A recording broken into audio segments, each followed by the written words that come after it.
Hi, I'm Dr. Ravi Shankar, working as an associate professor in Maharadi's Commerce and Management College. In the previous classes, we discussed about the law and other issues, and particularly minus contract, particularly contractual capacities of a contract, and who are eligible and who is not eligible. In the previous class, we discussed, and today we discuss very important issues. One of the very core concept of the law is free consent. So free consent is very important. Before you are signing to any document, you must have to read the terms and conditions, what is printed on the document. Then once you put a signature, that amounts that you are given consent to that. There is no force, and you are willingly given your consent to that. That's very important. And what are the problems are after putting a signature on the document, you have to face all those things because you give a consent to the terms and condition of the contract. For this purpose, today's class, very importantly, you must know about that, what is free consent, which are the flaws or some of the issues are caused by the consent.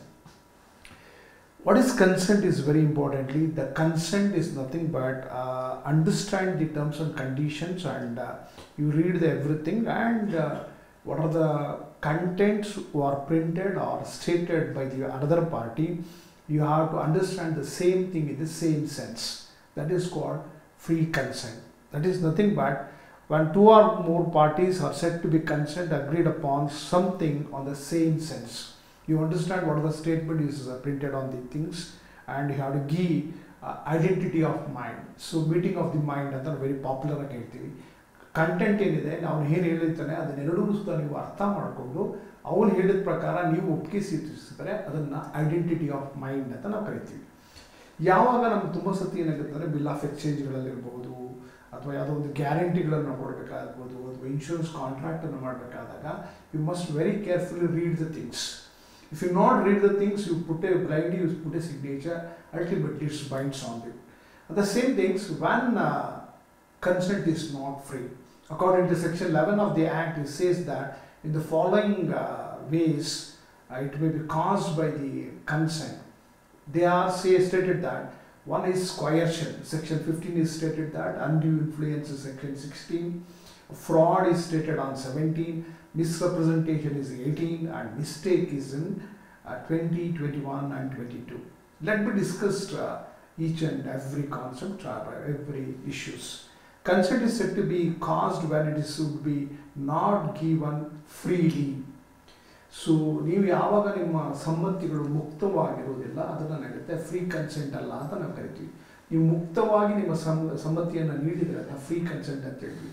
ಯಾವಾಗ free consent ಆಗೋದಿಲ್ಲ ಅಂತಂದರೆ ಒಂದು ಕೊಯರ್ಷನ್ನ section 15 ಹೇಳುತ್ತೆ, ಏನಂತಂದರೆ ಬೆದರಿಕೆ, ಪ್ರಲೋಭೆ ಅಂತ ನಾವು ಕನ್ನಡದಲ್ಲಿ ಹೇಳ್ತೀವಿ. ನೆಕ್ಸ್ಟು ಅಂಡ್ಯೂ ಇನ್ಫ್ಲೂಯೆನ್ಸ್ ಸೆಕ್ಷನ್ 16 ಹೇಳ್ತೀವಿ, ಅದನ್ನು ಹೇಳುತ್ತೆ ಅನುಚಿತ ಪ್ರಭಾವ ಅಂತ ನಾವು ಕರಿತೀವಿ. ನೆಕ್ಸ್ಟ್ ಅದೇ ರೀತಿ ಸೆಕ್ಷನ್ 17 ಏನು ಹೇಳ್ತೀವಿ ಅಂದರೆ ಫ್ರಾಡ್, ಮೋಸದಿಂದ ಅಥವಾ ವಂಚನೆಯಿಂದ ನೀವು ಪಡ್ಕೊಂಡಿದ್ರೆ ಅದು ಸುಧಾರಿಸುತ್ತೆ, ಫ್ರೀ ಕನ್ಸೆಂಟ್ ಆಗಲ್ಲ ಅಂತ ಹೇಳ್ತೀವಿ. ಮತ್ತು ಸೆಕ್ಷನ್ 18 ಮಿಸ್ರೆಪ್ರೆಸೆಂಟೇಷನ್, ಸೊ ತಪ್ಪು ನಿರೂಪಣೆಯಿಂದ ನೀವೇನಾಗುತ್ತೆ ಕನ್ಸೆಂಟನ್ನು ಕೊಟ್ಟಿದ್ರೆ ಅದನ್ನು ನಾವು ಏನಾಗುತ್ತೆ 18 ಅಂತ, ಅಥವಾ ತಪ್ಪು ನಿರೂಪಣೆ ಸೆಕ್ಷನ್ 18 ಬಗ್ಗೆ ಹೇಳ್ತೀವಿ. ತಪ್ಪು ಅಂತ ಮಿಸ್ಟೇಕ್ ಅಂತ ನಾವು ಏನು ಹೇಳ್ತೀವಿ ಸೆಕ್ಷನ್ 20, 21, 22 ಅದನ್ನು ಹೇಳ್ತೀವಿ. ಕೊಯರ್ಷನ್ ಬಗ್ಗೆ ಡಿಸ್ಕಸ್ ಮಾಡಬೇಕು ಅಂದರೆ ಕೊಯರ್ಷನ್ ಅನ್ನುವಂಥದ್ದು ನಮ್ಮ ಇಂಡಿಯನ್ ಲಾಸಲ್ಲಿ ನಾವು ತುಂಬ ಸತಿ ಹೇಳ್ತೀವಿ. ಅದನ್ನು ಏನಾಗುತ್ತೆ ಬಹಳ ಸತಿ ಏನಾಗುತ್ತೆ ನಮಗೆ coercion is nothing but is a threat or force to use anything one party against the another to make him to the enter into the contract ಅಂತ ಅಗ್ರಿಮೆಂಟ್ ಅಂತ ಹೇಳ್ತೀವಿ. ಸೊ ಕೊಯರ್ಷನ್ ಅಂದರೆ ಅನ್ಡ್ಯೂ ನಾವೇನು ತುಂಬ ಸತಿ ಆಗುತ್ತೆ ಬೆದರಿಕೆಯ ಪ್ರಯೋಗದಲ್ಲಿ ಅದನ್ನು ನಾವು ಬಳಸ್ಕೊಳ್ತೀವಿ. ಬೆದರಿಕೆ ಅಥವಾ ಪ್ರಲೋಭ ಅಂತ ನಾವು ಕನ್ನಡದಲ್ಲಿ ಹೇಳ್ತೀವಿ. ಏನಂಗಂದರೆ ಕನ್ಸಿಡರ್ ಕೊಯರ್ಷನ್ ಅಂದರೆ it's a committing or threatening to commit any act forbidden by the IPC or unlawful detaining or threatening to detain any property to the prejudice of any person, whatever, with the intention to causing any person to enter into an agreement ಅಂತ ಹೇಳ್ತೀವಿ. ಅಂದರೆ ಏನು, ಯಾವುದೇ ವ್ಯಕ್ತಿಗಳನ್ನ ಬೆದರಿಸುವಂಥದ್ದಾಗಿರ್ಬೋದು, ಅಥವಾ ನಾನು ಸತ್ತು ಹೋಗ್ತೀನಿ ಅಂತ ಹೇಳ್ಬೋದಾಗಿರ್ಬೋದು, ಅಥವಾ ಯಾವ IPCಯಲ್ಲಿ ನಿರ್ಬಂಧಿತವಾಗಿದೆ ಅಂತ ಯಾವುದನ್ನೇ ಆಗಿರ್ಬೋದು, ಮತ್ತು ಅನ್ಲಾಫುಲ್ಲಾಗಿ ಯಾವುದೋ ವ್ಯಕ್ತಿಯನ್ನಾಗಲಿ ಅಥವಾ ಅವನ ವಸ್ತುವನ್ನಾಗಲಿ ಅಥವಾ ಅವನ ಆಸ್ತಿಯನ್ನಾಗಲಿ ಇಟ್ಕೊಂಡು ಎದುರಿಸುವಂಥದ್ದು ಇದೆಯಲ್ಲ, ಅದನ್ನು ನಾವು ಕೊಯರ್ಷನ್ ಅಂತ ನಾವು ಹೇಳ್ತೀವಿ. ಕೊಯರ್ಷನ್ ಅಂದರೆ ಬೆದರಿಕೆ ಹಾಕುವಂಥದ್ದು. ಬೆದರಿಕೆ ಯಾವ ರೀತಿ ಹಾಕ್ಬೋದು? ಅವನು ಸೂಸೈಡ್ ಮಾಡ್ಕೊಳ್ತೀನಿ ಅಂತ ಹೇಳ್ಬೋದು, ಅಥವಾ ಕೊಲೆ ಮಾಡ್ತೀನಿ ಅಂತ ಹೇಳ್ಬೋದು, ಅಥವಾ ಏನಾಗುತ್ತೆ ನಿನ್ನ ಆಸ್ತಿಗಳನ್ನು ಕೊಡಲ್ಲ ಅಂತ ಹೇಳ್ತಾ ಇರ್ಬೋದು, ಮತ್ತು ಇನ್ಯಾರೋ ಒಬ್ಬನ ಕಿಡ್ನ್ಯಾಪ್ ಮಾಡ್ಕೊಂಡು ಏನಾಗುತ್ತೆ ಅವನ್ನ ಬಲವಂತವಾಗಿ ಅವನ ಸಮ್ಮತಿಯನ್ನು ಪಡ್ಕೊಳ್ಳೋದಾಗುತ್ತೆ ನಾವು ಕೊಯರ್ಷನ್ ಅಂತ ನಾವು ಕರಿತೀವಿ. ಕೊಯರ್ಷನ್ ನಮಗೆ ಬಹಳ ಸತಿ ಫೇಮಸ್ ಕೇಸ್ಗಳೇ ತುಂಬ ಇರುತ್ತೆ. ಒಂದು ರಂಗನಾಯಕಮ್ಮ ವರ್ಸಸ್ ಅಳ್ವಾರ್ ಚೆಟ್ಟಿ ಅನ್ನೋದು 1889 ಒಂದು ಬೆಂಚ್ ಮಾರ್ಕ್ ಒಂದು ಕೇಸ್ ಫೈಲ್ ಆಗಿದೆ. ಅಲ್ಲಿ ಏನಿರುತ್ತೆ ಅಂದರೆ, ಒಂದು ಹೆಣ್ಮಗಳು ಏನಾಗುತ್ತೆ 13 ಹೆಣ್ಮಗಳು ಏನಾಗುತ್ತೆ ವಿಡೋ ಆಗ್ತಾರೆ, ವಿಧವೆ ಆಗ್ತಾರೆ. ವಿಧವೆ ಆದಾಗ ಏನಾಗುತ್ತೆ ಅವ್ರಿಗೆ ಗಂಡನ ಬಾಡಿನ ಕ್ರಿಮೇಷನ್ ಮಾಡಬೇಕಾದ್ರೆ ಏನಾಗುತ್ತೆ ಅಲ್ಲಿರುವಂಥ ರಿಲೇಟಿವ್ಸ್ ಹೇಳ್ತಾರೆ, ಮಕ್ಕಳಿರೋದಿಲ್ಲ, ಅವಳಿಗೆ ಹೇಳ್ತಾರೆ ನಮ್ಮ ರಿಲೇಟಿವ್ ಒಬ್ಬರು ಮಗನ್ನ ಏನಾಗುತ್ತೆ ನೀನು ಅಡಾಪ್ಟ್ ಮಾಡಿಕೊಂಡ್ರೆ ಮಾತ್ರ ನಿನ್ನ ಗಂಡನ ಕ್ರಿಮೇಷನ್ಗೆ ನಾವು ಹೆಲ್ಪ್ ಮಾಡ್ತೀವಿ ಅಂತ ಹೇಳ್ತಾರೆ. ಸೊ ಹಂಗೇನಾಗುತ್ತೆ ನಮ್ಮಲ್ಲಿ ಹಿಂದೂ ಲಾಸ್ ಪ್ರಕಾರ ಏನಾಗುತ್ತೆ ಗಂಡನ ಕ್ರಿಮೇಷನ್ ಮಾಡುವಂಥದ್ದು, ಅಂತ್ಯಕ್ರಿಯೆ ಮಾಡುವುದು ಎಲ್ಲ ಹೆಣ್ಮಕ್ಳು ಕರ್ತವ್ಯ ಆಗಿರುತ್ತೆ. ಅವಳಿರುತ್ತೆ ಬಲವಂತವಾಗಿ ಆ ಹುಡುಗನ ಏನಾಗುತ್ತೆ ಅವಳು ಅಡಾಪ್ಟ್ ಮಾಡ್ಕೊಳ್ತಾರೆ, ದತ್ತು ತೋರ್ತಾಳೆ. ಆಮೇಲೆ ಸ್ವಲ್ಪ ದಿವಸ ಆದಮೇಲೆ ಏನಾಗುತ್ತೆ she filed A case. So ಅದನ್ನು ಹೇಳ್ತಾರೆ ಸೆಟಿಸೈಡ್ ಮಾಡಿ ಅಂತ ಹೇಳ್ತಾಳೆ. ಯಾಕೆಂದರೆ ನನ್ನ ಪರಿಸ್ಥಿತಿ ಏನಾಗುತ್ತೆ ನನಗೆ ಈ ಥರ ಬಲವಂತವಾಗಿ ನನ್ನ ನನ್ನ ಸಮ್ಮತಿಯನ್ನು ಪಡ್ಕೊಂಡಿದ್ದಾರೆ, ಅದರಿಂದ ಏನಾಗುತ್ತೆ ನನಗಿದು ಇಷ್ಟ ಇಲ್ಲ, ಆ ಥರ ನನ್ನ ಗಂಡನ ಅಂತ್ಯಕ್ರಿಯೆ ಸಮಯದಲ್ಲಿ ಈ ಥರ ಮಾಡಿದರು ಅಂತ ಹೇಳಿ ಅದು IPC ಅಂಡರ್ಲಿ ಏನಾಗುತ್ತೆ 197 ಇದು ಎಗೇನ್ಸ್ಟ್ ದ ಲಾ ಆಗಿರೋದ್ರಿಂದ ಈ ಥರ ಡೀಟೇನ್ ಮಾಡುವಂಥದ್ದು ಅಥವಾ ಥ್ರೆಟ್ನಿಂಗ್ ಮಾಡುವಂಥದ್ದು ಏನಿರುತ್ತೆ ಇವು ಏನಾಗುತ್ತೆ ಫ್ರೀ ಕನ್ಸೆಂಟ್ ಅಲ್ಲ, ಇಸ್ ಎಗೇನ್ಸ್ಟ್ ದ ಲಾ, ಇದೇನಿರುತ್ತೆ ವಾಯ್ಡಬಲ್ ಕಾಂಟ್ರಾಕ್ಟ್ ಅಂತ ಹೇಳಿ ಇದನ್ನು ಕೇಸನ್ನು ಅಪ್ಲೈ ಮಾಡ್ತಾರೆ. ಅದೇ ರೀತಿ ತುಂಬ ಕೇಸಸ್ಗಳಿದೆ. This is something about the coercion. Next one is undue influence. Undue influence ಅಂದರೆ ಅನುಚಿತ ಪ್ರಭಾವ. One persons dominates the will of the other person ಅನ್ನೋಂಥದ್ದನ್ನು ನಾವು ಅನ್ಡ್ಯೂ ಇನ್ಫ್ಲೂಯೆನ್ಸ್ ಅಥವಾ ಅನುಚಿತ ಪ್ರಭಾವ ಅಂತ ಕರಿತೀವಿ. ತುಂಬ ಇನ್ಸ್ಟೆನ್ಸಲ್ಲಿ there are plenty of instances you say about this. One person is dominates the will of the other person. ಒಬ್ಬ ವ್ಯಕ್ತಿ ಅನ್ನೋದು ಇನ್ನೊಬ್ಬ ವ್ಯಕ್ತಿ ಅಂತ ಮಾನಸಿಕವಾಗಿ ಅಥವಾ ದೈಹಿಕವಾಗಿ ಅವನನ್ನು ಪ್ರಭಾವ ಬೀರುವಂಥ ಪರಿಸ್ಥಿತಿಯಲ್ಲಿದ್ದರೆ ಅದನ್ನು ನಾವು ಯೂಶುವಲ್ ಆಗಿ ಇರುತ್ತೆ ಅನ್ಡ್ಯೂ ಇನ್ಫ್ಲೂಯೆನ್ಸ್ ಅಂತ ಹೇಳ್ತೀವಿ, ಅನುಚಿತ ಪ್ರಭಾವ ಅಂತ ಹೇಳ್ತೀವಿ. ತುಂಬ ರಿಲೇಷನ್ಶಿಪ್ಗಳಲ್ಲಿ ನಾವು ಅದನ್ನು ಕಾಣ್ತೀವಿ.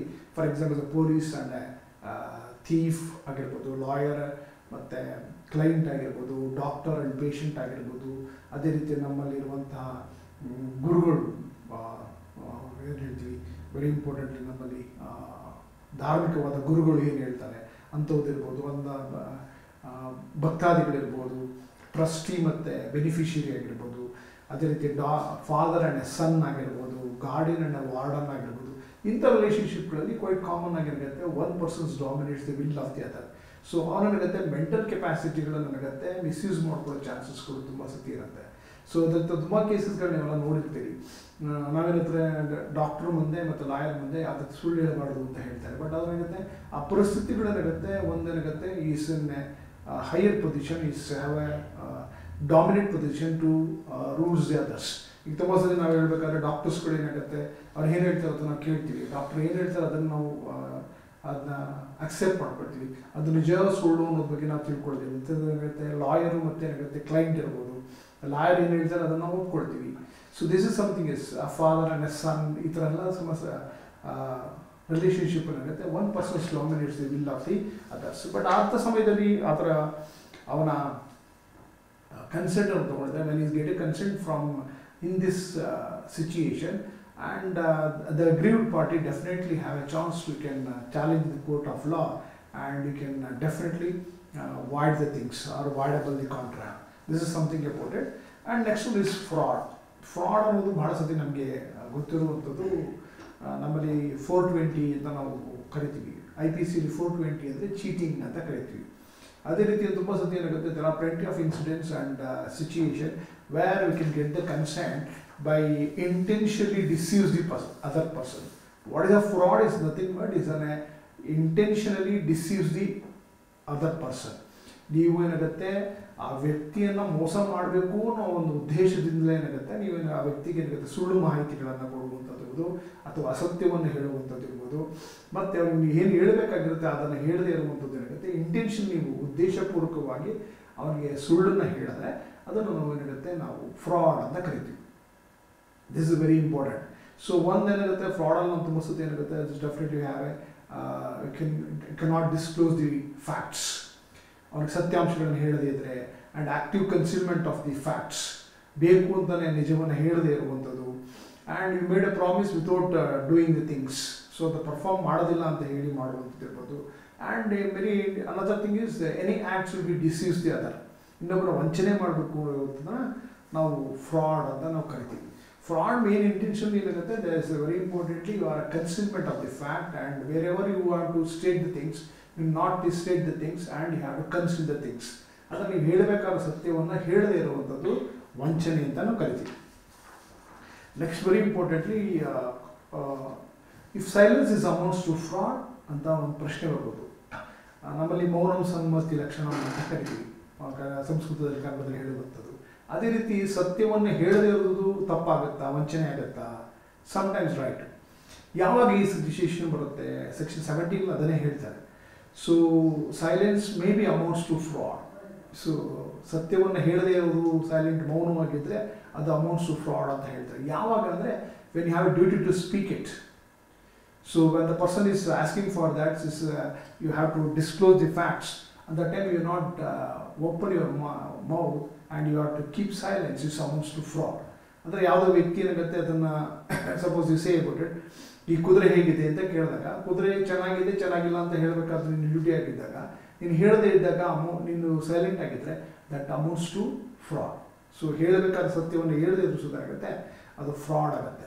ಅದೇ ರೀತಿ when you enter in to the insurance agreement, and you must always abide by the one principle is called utmost good faith. This is one of the principle of the insurance. There you have to disclose all your disease and health conditions. So ಒಬ್ಬ ವ್ಯಕ್ತಿ ಇನ್ಶೂರೆನ್ಸನ್ನು ಮಾಡಬೇಕಾದ್ರೆ when you enter in to the insurance agreement, at that time you have to get a medical certificate from the practitioner doctors. So ನೀವೇನಾಗುತ್ತೆ, insurance ಮಾಡೋದಕ್ಕಿಂತ ಮುಂಚೆ ಡಾಕ್ಟ್ರಿಂದ ಏನಾಗುತ್ತೆ, ಒಂದು medical ಸರ್ಟಿಫಿಕೇಟ್ನ ತರಬೇಕಾಗುತ್ತೆ.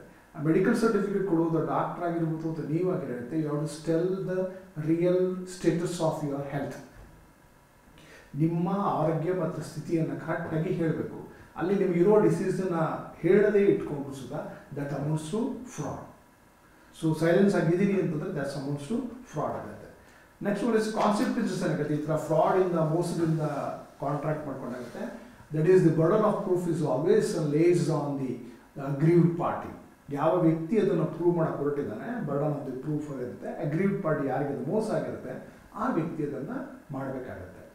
The next one is misrepresentation. Representation means a statement or assertion made by one party to another before or the right time of contract, some facts relating to it.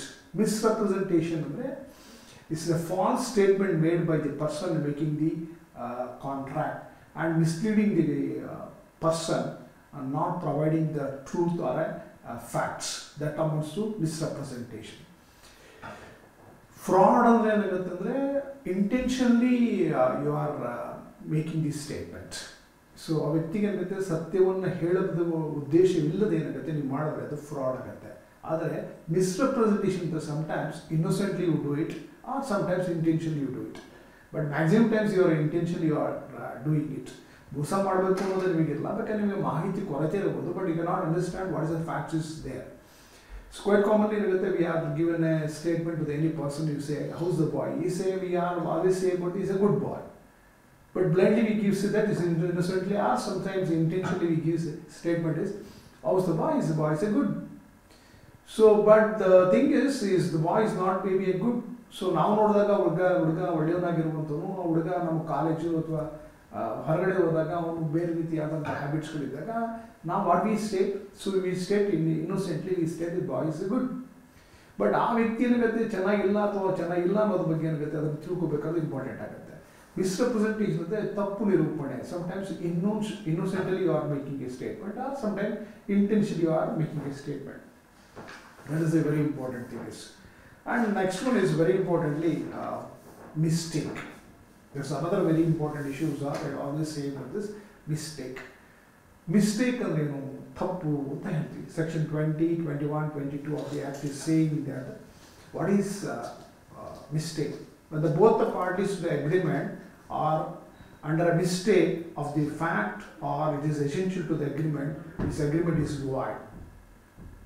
The contract is voidable because it's caused by a mistake as the to any law enforced in India, but the mistake of law is not forced in India, some effects in the facts. Usually mistake is tappu anta ಹೇಳ್ತೀವಿ. So by mistake ಅಂತ ನಾವು ಬಹಳ ಸತಿ common ಆಗಿ use ಮಾಡ್ತೀವಿ. We are using always sometimes by mistake we are doing the things. But there are two types of mistakes that happen in day-to-day affairs. One is mistake of facts, mistake of law. Mistake of fact is means that you not understand the real issues or truth. So what you before entering into any contract, you have to think about that. What is the facts of the case and what is the facts of the things that are happening it. And mistake of law. When you are in America, you must have to understand what the laws are prevailing in America. Before entering into any contract with any person, you must understand the law of the land. That is very important. So these are some of the issues are very related to the mistake.